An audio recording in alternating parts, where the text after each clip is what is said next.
नमस्ते दोस्तों, मेरा नाम है शुभम वर्मा और आपका स्वागत है हिस्ट्री ऑफ थिंग्स में। आज का हमारा टॉपिक है history of Islamophobia in India. सबसे पहले हम जानते हैं कि इस्लामोफोबिया का अर्थ क्या है। तो इस्लामोफोबिया का अर्थ होता है इस्लाम से डर। इसका मतलब इंडिया के लोग इस्लाम से डरते हैं। ये शब्द कहां से आया? सबसे पहले हम ये जानते हैं, जब भी जैसे कि हम कश्मीर में कोई आतंकवादी हमला होता है और लोग यदि कहते हैं कि इस्लामिक टेररिज्म है, तो अचानक से इंग्लिश मीडिया के कुछ लोग आते हैं और कहने लगते हैं कि ये सारे के सारे लोग जो कह रहे हैं इस्लामिक हमला है, ये इस्लामोफोबिक है। यदि कहीं पर कोई टेररिस्ट एक्टिविटीज होती है या अफजल गुरु पकड़ा जाता है या बुरहान वानी या याकूब मेनन, और भारत में कोई भी व्यक्ति या कोई पार्टी का नेता से राइट विंग के कोई नेता इस तरह की कोई बातें करते हैं, तो बोला जाता है कि ये सारे के सारे इस्लामोफोबिक हैं। यदि गोधरा के अंदर कोई ट्रेन जलती है और उस ट्रेन के जलने का कुछ लोग विरोध कर देते हैं, तो कहा जाता है कि आप इस्लामोफोबिक हो। दुनिया के अंदर यदि लश्कर-ए-तैयबा या अल-कायदा या दूसरे लोग कुछ आतंकवादी हमले करते हैं, उनके ऊपर यदि कोई कुछ बोलता है तो कहा जाता है कि वो इस्लामोफोबिक है। यदि चार्ली हेब्दो की हत्या फ्रांस के अंदर हो जाती है और लोग कहते हैं कि यह इस्लामिक हमला है, तो कहा जाता है कि वो इस्लामोफोबिक है। तो ये सारा का सारा एक लेफ्ट इकोसिस्टम है, जिसके अंदर कुछ वामपंथी पत्रकार, कई सारे एक इंग्लिश मीडिया के भी इंडिया में पत्रकार, ये सारे के सारे एक इस्लामोफोबिक शब्द करते हैं और कहते हैं कि आप लोग तो इस्लामोफोबिक हो, आप इस्लाम के नाम से डरते हो और आप ये भ्रमित कल्पनाएं कर रहे हो कि ये सारा का सारा इस्लाम के नाम पर हो रहा है और आप लोग इस्लाम के ऊपर इल्जाम लगा रहे हो, जबकि ऐसा कुछ भी नहीं है। तो इस्लामोफोबिया की शुरुआत इंडिया में कहां से हुई, इसका हम इतिहास जानने की कोशिश करते हैं और विश्लेषण करते हैं कि जो इंग्लिश मीडिया कह रहा है क्या वो सही है या जो राइट विंग कह रहा है वो सही है। तो हम एक तथ्यपूर्ण इस चीज का विश्लेषण आज करेंगे। तो इस्लाम की शुरुआत सबसे पहले भारत में कहां से हुई, सबसे पहला इस्लामिक फोबिया इंडिया के अंदर कहां से आया, इस चीज को हम देखते हैं। तो 712, जी हाँ, 712 के अंदर मोहम्मद बिन कासिम जैसा कि है, सबसे पहला अटैक सिंध के ऊपर करता है, जिसमें दाहिर नाम के राजा को वो हराता है। और उस समय ये वाली कहानी मैं पहले वाली वीडियो में बता चुका हूं, तो अब मैं जो बात बताऊंगा वो ये कि उस समय मोहम्मद बिन कासिम अपने खलीफा को एक पत्र लिखता है। और उस पत्र में क्या लिखता है? उस पत्र के अंदर वो लिखता है कि राजा दाहिर और उसके भतीजों को, रिश्तेदारों को, सभी को मार दिया गया है, मूर्ति पूजकों को मार दिया गया है, बहुत सारी मूर्तियां हम लोगों ने तोड़ डाली हैं, कई सारे मंदिरों को बदलकर उसकी जगह हम लोगों ने मस्जिदें बना दी हैं। और ये सारी चीजों को लिखकर वो एक लेटर में भेजता है और उसके बाद क्या करना है पूछता है, और उस लेटर के साथ राजा दाहिर का कटा हुआ सर भी भेजता है। तो और ये जो है, इसके जवाब में जो वो रहता है उसका खलीफा हजाब, वो जो भेजता है वो बोलता है कि मूर्ति पूजक और सामान्य सैनिक और जितने भी ये मंदिर पूजा पद्धति वाले लोग हैं, इनके ऊपर बिल्कुल भी दया मत दिखाना, क्योंकि यदि तुम दया दिखाते हो तो युद्ध आगे बढ़ेगा, तो जो मिले जैसा मिले उसको काट डालो और खत्म कर डालो। तो ये उसको लेटर में जवाब आता है। और इसका आप लोग, जैसा कि आज का युग है, लोग सोर्स मांगते हैं, साइटेशन मांगते हैं, तो इसका जो सोर्स है, जो मैंने जिस किताब से लिया है, ये डॉक्टर B.R. अम्बेडकर, जी हाँ, हमारे संविधान के निर्माता डॉक्टर B.R. अम्बेडकर अपनी किताब में लिखते हैं, जिसका नाम है पाकिस्तान अथवा भारत का विभाजन। पाकिस्तान अथवा भारत का विभाजन, यह एक किताब है। इसके अंदर डॉक्टर भीमराव अंबेडकर ये सारा का सारा लिख रहे हैं। तो ये तो हुआ मोहम्मद बिन कासिम का, जहां पर आते से ही, जी हाँ, इसके पहले, जैसा कि आप शांति पर्व में महाभारत के में देखेंगे, भीष्म पितामह ने युद्ध के पहले नियम तय किए थे। रात के समय युद्ध नहीं होगा, औरतों बच्चों को नहीं मारा जाएगा, बाकी आम सैनिकों को जो सरेंडर कर देते हैं नहीं मारा जाएगा। इस तरह के कई सारे नियम भारत में हमेशा से चलते आए थे, जिनको दुर्योधन ने भी माना था। और यहाँ तक कि श्री राम और रावण की लड़ाई में भी रावण ने भी इन कई नियमों का पालन किया था। लेकिन पहली बार जब मलेच्छों का आक्रमण भारत पर हुआ, जब इस्लामिक इन्वेजन भारत पर हुआ, तो इन लोगों ने सारे नियम ताक पर रख दिए। जीतने के बाद औरतों बच्चों को भी मारा गया, बूढ़ों को मारा गया, मंदिर तोड़े गए, रात को हमले किए गए। तो इस तरह का सारा कुछ शुरू हो गया। तो इस समय पहला इस्लामोफोबिया हिंदुओं के मन में इस्लाम के प्रति शुरू होता है। दूसरा, इसके बाद में आगे आता हूं, आगे के इतिहास में, तो ग्यासुद्दीन बलबन, जी हाँ, 1265 के अंदर ग्यासुद्दीन बलबन जो है वो मेवात के अंदर आता है। जैसा कि हम जानते हैं मेवात इस समय हरियाणा में है। तो मेवात के अंदर 1 लाख राजपूतों की और हिंदुओं की ग्यासुद्दीन बलबन हत्या कर देता है। तो यह भी एक इतिहास है। इसके आगे हम जल्दी जल्दी कुछ इतिहासों पर आते हैं। अलाउद्दीन खिलजी, जी हाँ, अलाउद्दीन खिलजी 1303 में चित्तौड़ पर आक्रमण करता है और उस चित्तौड़ के अंदर 30,000 हिंदुओं का वो कत्ल कर देता है। चित्तौड़ की कहानी आपने कई फिल्मों में भी देखी होगी। तो अलाउद्दीन खिलजी ने 30,000 हिंदू उस समय मारे। इसके बाद हम चौथे नंबर पर आते हैं 1353 में फिरोज शाह तुगलक। जी हाँ, फिरोज शाह तुगलक आता है भारत में और बंगाल के अंदर 1,80,000 हिंदुओं की वो हत्याएं कर देता है।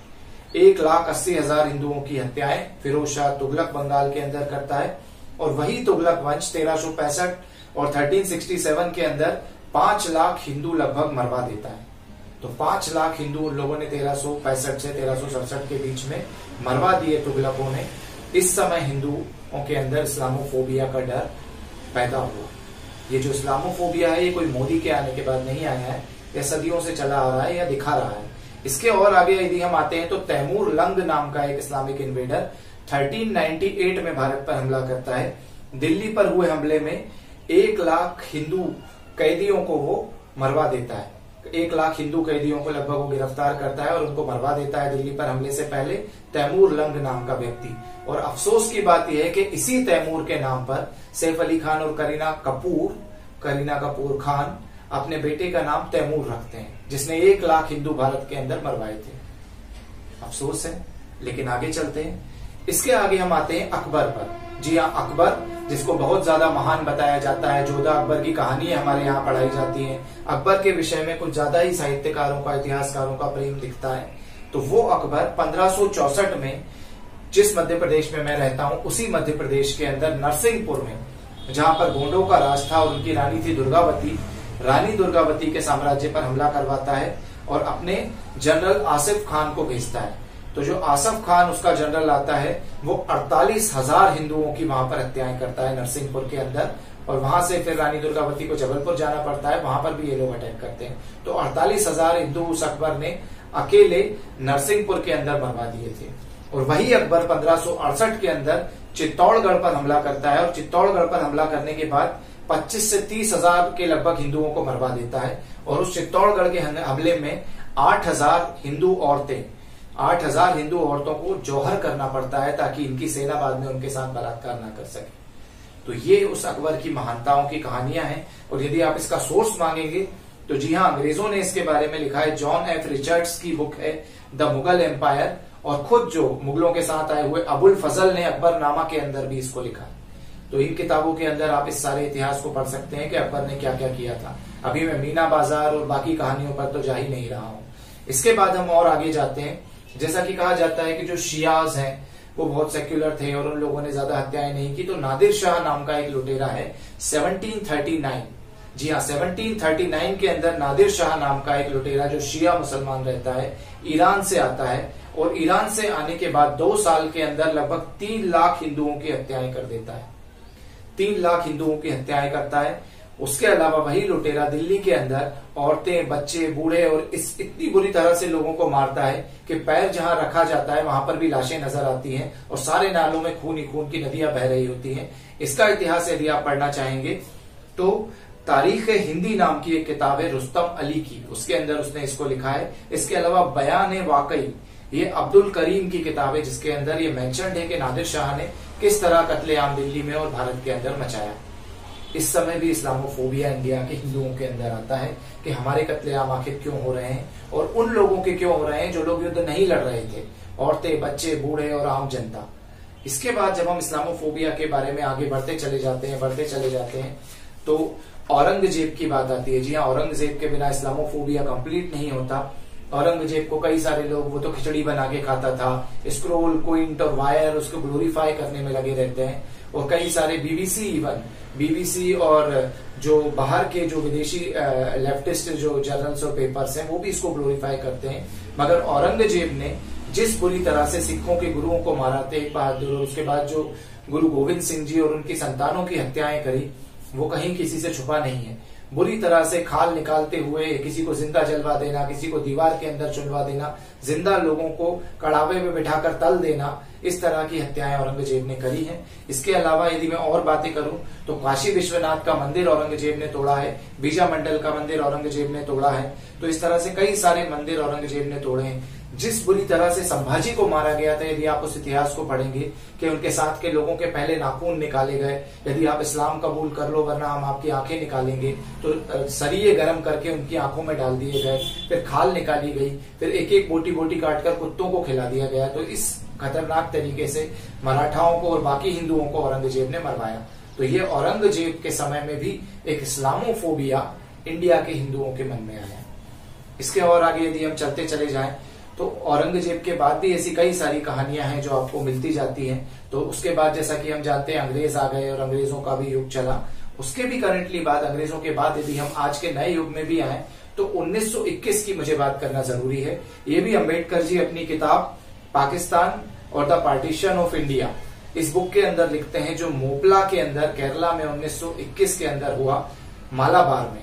इसके अंदर जो मुसलमान थे भारत के, केरला के, वो सारे के सारे खलीफा के लिए मांग कर रहे थे कि टर्की के खलीफा को नहीं हटाया जाना चाहिए। मुझे नहीं पता उनका टर्की के खलीफा से क्या लेना देना था। तो उस समय उन लोगों ने, मालाबार के मुस्लिमों ने मोपला के अंदर 10,000 हिंदुओं की हत्याएं करी, औरतों की, बच्चों की, बूढ़ों की, और उन हिंदुओं की हत्याएं करी जिन्होंने पहले कभी उनको शरण दी थी। क्योंकि मोपला के अंदर पहले हिंदू ही रहते थे, मालाबार के अंदर पहले हिंदू ही रहते थे, उन्हीं ने कभी उन्हें शरण दी होगी और उन्हीं सब की उन लोगों ने उस समय हत्याएं कर दी, क्योंकि वो खिलाफत आंदोलन के खलीफा का सपोर्ट नहीं कर रहे थे, या फिर सिर्फ इस डर में या इस शक में कि वो ब्रिटिश पुलिस में हिंदू क्यों थे, तो इसलिए उन्होंने सभी हिंदुओं को मार दिया। तो इसको कंडेम करते हुए डॉक्टर भीमराव अंबेडकर ने भी अपनी किताब में लिखा है, जिसका नाम मैंने बताया पाकिस्तान और द पार्टीशन ऑफ इंडिया। इसके अलावा एक और सोर्स इसका है, वो है a short survey of Kerala history, Sreedhara Menon. तो श्रीधर मेनन की यदि आप किताब पढ़ेंगे, विश्वनाथ पब्लिशर ने 2006 में पब्लिश की है, उसके पेज नंबर 361 पर भी ये चीज है। उस किताब का नाम है a short survey of Kerala history. इसके अंदर भी ये मोपला रिबेलियन के बारे में उन्होंने डिटेल दिया है। अंबेडकर जी ने तो अपनी किताब में क्लियर कट लिखा है कि ये हिंदुओं की हत्या बहुत गलत हुआ है, और गांधी जी को भी कंडेम किया है कि गांधी जी क्यों खिलाफत मूवमेंट का सपोर्ट कर रहे थे। तो इस तरह से जो बात 712 में शुरू हुई थी वो कंटिन्यूअसली किलिंग्स चलती रही हिंदुओं की। उसके बाद हम आज के दौर में यदि आते हैं तो 1946 के अंदर जिन्ना ने जब पाकिस्तान की डिमांड करनी शुरू की और लोग बोल रहे थे कि भारत को नहीं टूटना चाहिए, उस समय डायरेक्ट एक्शन डे की घोषणा की। तो डायरेक्ट एक्शन डे में उसने हिंदुओं को मारना शुरू कर दिया, यदि आप हमें पाकिस्तान नहीं दोगे तो हम बंगाल के एरिया में हिंदुओं की हत्याएं कर देंगे। तो डायरेक्ट एक्शन डे के अंदर लगभग 7,000 से 10,000 हिंदुओं को डायरेक्ट एक्शन डे के तहत जिन्ना ने उस समय मरवा दिया, जो सारे के सारे हिंदू थे। तो नोआखली में भी इसी तरह से यदि हम बाद में जाएं तो बांग्लादेश के अंदर नोआखली में भी दंगे हुए और उसके अंदर भी लगभग 5,000 हिंदुओं को मरवा दिया गया। नोआखली उस समय भारत का हिस्सा था, इसलिए मैंने नोआखली को इंक्लूड किया है। उसके बाद यदि हम बात करें तो पाकिस्तान बन गया, पाकिस्तान अलग हो गया। और हम सभी जानते हैं पाकिस्तान के अंदर, क्योंकि अभी सीएए आया है, सिटीजनशिप अमेंडमेंट एक्ट। सीएए क्यों आया है? क्योंकि पाकिस्तान और बांग्लादेश के अंदर जितने प्रतिशत हिंदू थे आज उससे ड्रास्टिकली तरीके से कम हो गए हैं और सारों की हत्याएं लगभग होने लगी हैं। हिंदू, सिख, जैन, बौद्ध सभी को पाकिस्तान के अंदर और बांग्लादेश के अंदर मारा गया है या कन्वर्ट किया जा रहा है, उनकी लड़कियों को उठाया जा रहा है और अत्याचार आज वहां पर चल रहे हैं। यही हाल अफगानिस्तान में हुआ। बौद्ध धर्म जो सबसे ज्यादा शांति का धर्म माना जाता है, 2001 में तालिबान ने बौद्ध धर्म की सबसे बड़ी महात्मा बुद्ध की मूर्ति को बम से 4 बार ब्लास्ट करके उड़ा दिया, क्योंकि वो फूट नहीं रही थी। तो ये शांति के धर्म के साथ वहां पर किया गया। तो इस तरह से इस्लामोफोबिया, जो इस्लाम का डर है, वो इस कारण से इंडिया में धीरे धीरे करके बढ़ता चला गया। उसके बाद यदि मैं आज की बात करूं तो आप लोगों को ये बताऊंगा कि मैंने ये जो सारे के सारे आंकड़े आपको दिए हैं, इन सभी आंकड़ों में अभी मैंने बाबर का नाम नहीं लिया है, इसके अंदर मैंने हुमायूं के आंकड़े नहीं बताए, जहांगीर के, शाहजहां के आंकड़े नहीं बताए हैं। इनके अंदर भी काफी सारे हिंदुओं का कन्वर्जन हुआ, जजिया लगाया गया, काफी सारे लोगों की मौत हुई। तो लेकिन मैंने वो इसलिए नहीं बताया कि लोग बोलेंगे कि एक राजा ने राजा को हराया, वो तो राजाओं की लड़ाई थी और ये था वो था। तो उन सबको हटाते हुए इतने सारे कत्लेआम हुए हैं। करोड़ या 10 करोड़ 20 करोड़ हिंदुओं का सफाया पूरा के पूरे इस भारतीय महाद्वीप से कर दिया गया। इसके बाद हम आते हैं आजादी। जब आजादी मिल गई, पाकिस्तान अलग हो गया, उन्होंने कहा हमको अलग रहना है हिंदुओं से, बांग्लादेश अलग हो गया, और पाकिस्तान बांग्लादेश अलग होने के बाद भी कंटिन्यूअसली हिंदुस्तान में बिहार के अंदर दंगे होते रहे, महाराष्ट्र के अंदर, अहमदाबाद के अंदर, और रिसेंटली यदि मैं बात करूं तो 1989 के अंदर कश्मीर से कश्मीरी पंडित, जी हाँ, ऐसा आंकड़ा मिलता है कि 2 से 3 लाख कश्मीरी पंडित, लगभग 2 से 3 लाख कश्मीरी पंडितों को मारकर कश्मीर से बाहर कर दिया गया, और वो सारे के सारे आज भी सारे भारत में, दिल्ली में और कई जगहों पर भटक रहे हैं कि उनको उनके घर वापस मिल जाए। तो ये बहुत रिसेंट हुआ है 1989 में। इसके बाद की भी यदि मैं बात करूं तो इश्यूज लाइक, जैसे कि होता है इजराइल पैलेस्टाइन का कोई युद्ध हुआ तो उसके अंदर इंडिया में सारे देश में आंदोलन शुरू हो जाते हैं, दंगे शुरू हो जाते हैं, इंडिया में धरने प्रदर्शन होने लगते हैं। I don't know why, if you are in Indian तो आपको पैलेस्टाइन से क्या मतलब? आप भारतीय संविधान को मानते हो या एक ब्रॉडर आइडिया ऑफ खलीफा मानते हो? यदि पैलेस्टाइन और इजराइल की लड़ाई है उसके अंदर भारत के लोगों को, भारत के नागरिकों को कोई मतलब नहीं होना चाहिए, लेकिन आप देखते हैं कि पैलेस्टाइन में कुछ होता है तो भारत के अंदर आंदोलन होते हैं। रोहिंग्याओं को जब म्यांमार से बाहर निकाला जाता है तो अफसोस की बात है कि मुंबई के अंदर आजाद मैदान में कुछ लोग जाते हैं और शहीद स्तंभ वाला उखाड़ कर फेंक देते हैं, लाते मारते हैं और भारत को गालियां देते हैं क्योंकि म्यांमार के अंदर रोहिंग्याओं को भगाया गया। तो आपकी लॉयल्टी, आपकी निष्ठा किसकी तरफ है? क्या वो भारत की तरफ है या एक ब्रॉडर खलीफा या खिलाफत या उनकी तरफ है? और जब देश को जरूरत पड़ेगी आप संविधान के साथ खड़े होगे या पैलेस्टाइन और रोहिंग्यास के साथ खड़े होगे? इस बात के कारण हिंदुओं के मन में एक इस्लामोफोबिया का डर आता है। इसके आगे की यदि हम बात करें तो बांग्लादेश से बहुत सारे लोग असम के अंदर घुस गए। असम के अंदर घुसने के बाद उन लोगों ने वहां की लोकल जनजाति जो है उनके बहुत सारे, जो कि आप जानते हैं वहां पर रहते हैं नॉर्थ ईस्ट के अंदर, उनके बहुत सारे घर, उनके बहुत सारे संसाधन छीन लिए। इसी के कारण कोकराझार में जो दंगे हुए थे वो कोकराझार में इसी कारण बोडो और उन लोगों के बीच में हुए थे। तो उसका सबसे बड़ा कारण यही था कि बांग्लादेशियों ने उनके बहुत सारे संसाधन छीन लिए थे। तो ये एक रिसेंटली हुआ। बंगाल के अंदर यदि हम मोस्ट रिसेंटली देखें तो मालदा और धूलागढ़ के अंदर से हिंदुओं को पलायन करना पड़ा। जहां पर बांग्लादेशियों की पॉपुलेशन बढ़ती चली गई वहां से हिंदुओं को धीरे धीरे धीरे करके भगा दिया गया, उनकी औरतें उठाई गई, जमीनें छीनी गई, लैंड जिहाद, लव जिहाद, ये सब आप सुनते रहते हैं। इसकी रिपोर्ट्स भी यदि आप सर्च करेंगे तो राहुल कंवल ने भी आज तक पर मालदा के ऊपर एक स्टोरी की थी। इसी के साथ साथ धूलागढ़ के ऊपर भी काफी सारी जगह स्टोरी हुई थी। रिसेंटली उत्तर प्रदेश के अंदर कैराना नाम की जगह से हिंदुओं का पलायन हुआ था और गांव के अंदर बोर्ड लग गए थे घरों में कि हिंदुओं को ये घर बेचने हैं क्योंकि ये सेफ नहीं है। इसी तरह से दिल्ली के अंदर भी सुंदर नगरी या कई जगह से इस तरह के काम हम लोगों को देखने को मिल रहे हैं। और अभी सीएए प्रोटेस्ट के अंदर भी हमने देखा कि हिंदुओं के घरों के ऊपर गुलेल लगा करके घर से अटैक हुए। उसके अलावा कुछ और चीजें भी हमने देखी कि किस तरह से वहां पर एक इंटेलिजेंस ब्यूरो के ऑफिसर को गटर में फेंक दिया गया और डुबो दिया गया। इसके कारण हिंदुओं के मन में इस्लामोफोबिया आता है।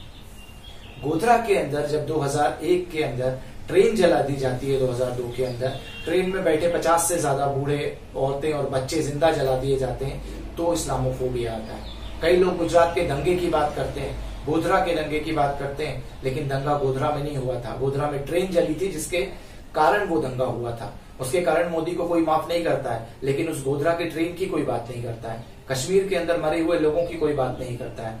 712 से लेकर आज के यदि 2020 तक की मैं बात करूं तो कश्मीर से आए हुए उमर खालिद और कन्हैया कुमार के ऊपर इल्जाम लगता है कि वो जेएनयू के अंदर वो लोग भारत तेरे टुकड़े के होंगे के नारे लगा रहे हैं और बहुत सारे बाहर के कश्मीरी स्टूडेंट्स आकर वहां पर नारे लगाते हैं कि कश्मीर मांगे आजादी, और आजादी का मतलब क्या, ला इलाहा इल्लल्लाह। तो इस तरह के नारे जो हम लोगों ने टीवी पर सुने, उसमें कई लोग बोलते हैं कि हम उसमें शामिल नहीं थे, लेकिन कोई भी ये नहीं बोलता कि वो नारे नहीं लगे थे। कश्मीर में ये नारे रोज के रोज लग रहे हैं। बंगाल के अंदर अब इस तरह की चीजें इन लोगों ने जो घुसपैठी हैं शुरू की हैं, इसके कारण भारत के अंदर एक इस्लामोफोबिया, इस्लाम का डर जो है वो हिंदुओं, बौद्धों, सिखों और जैनों के अंदर पनप रहा है।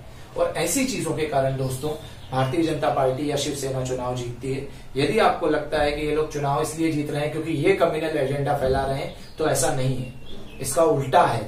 कम्युनल एजेंडा ऑलरेडी है, इसके कारण ये जीत रहे हैं।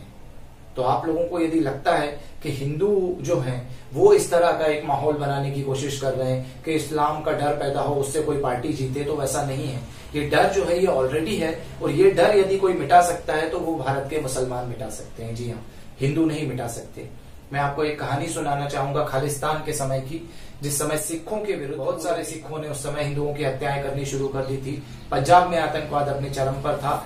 उस समय केपीएस गिल, एमएस बिट्टा और बहुत सारे ऐसे सिख लोग निकले, कई आर्मी के ऑफिसर, सिख ऑफिसर्स निकले, जिन्होंने गोलियां मार दी, अपने बेटों को और सिखों को मारा और उन सभी आतंकवादियों को समाप्त किया। और समाप्त करने के बाद सारा का सारा सिख आतंकवाद उन लोगों ने उस समय समाप्त कर दिया। तो इसके कारण आज भी सिखों को देशभक्ति की नजर से देखा जाता है, देशभक्तों की तरह देखा जाता है, और सिख और हिंदुओं के अंदर आज कोई भी नफरत का भाव नहीं है।